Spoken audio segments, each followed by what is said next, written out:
बाबू हमर सोना आवत निका भेरी जवन मन करे कहला तोहरे लहबा फेरी। क्या देख रहे हो पगले?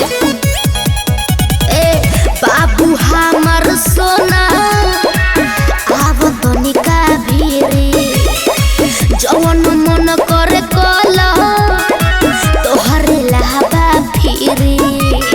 अरे सुना, आजकल के लड़किन पे होता ना भरोसा, आजकल के लड़किन पे होता ना भरोसा, दिल लेके दिल तोड़ दोगी।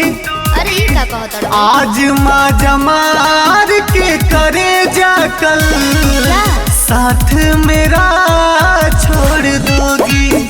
अच्छा आज माँ जमार के करे जा कल साथ मेरा छोड़ दोगी। अरे ना हो। Music by Abhishek Gupta.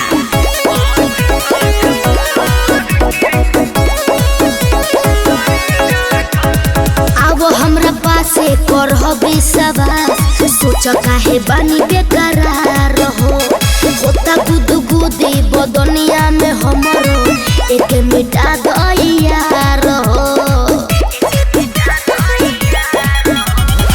सारा लड़की ही बात बोलती है, तो क्या बोले? सब लड़कों के पीछे डोलती है। अरे ऐसा नहीं है यार। पहले हंसाओगी बाद में रुलाओगी, पहले हंसाओगी बाद में रुलाओगी, दिल लेके दिल तोड़ दोगी।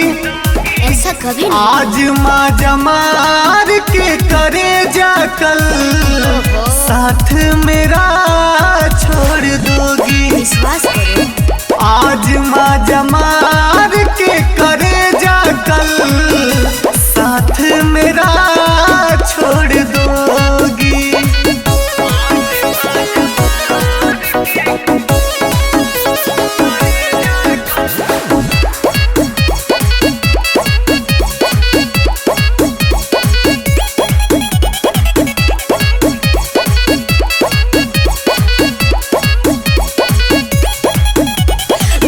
मजबूरी बनावो न दूरी तोहरा से कहते है कबानी पाछे पछतइब देखत रही जहिब बन जाइब रजनी के रानी।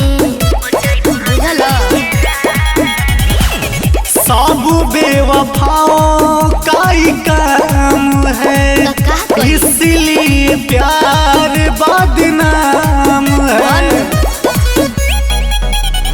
राज को फंसाओगी इतना सताओगी, राज को फंसाओगी इतना सताओगी, दिल लेके दिल तोड़ दोगी।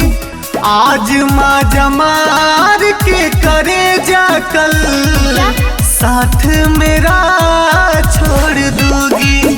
विश्वास करो। आज माँ जमार के करे जा कल साथ मेरा छोड़ दोगी। नहीं छोड़ेंगे जी। अरे भरोसे नहीं किया हमारे।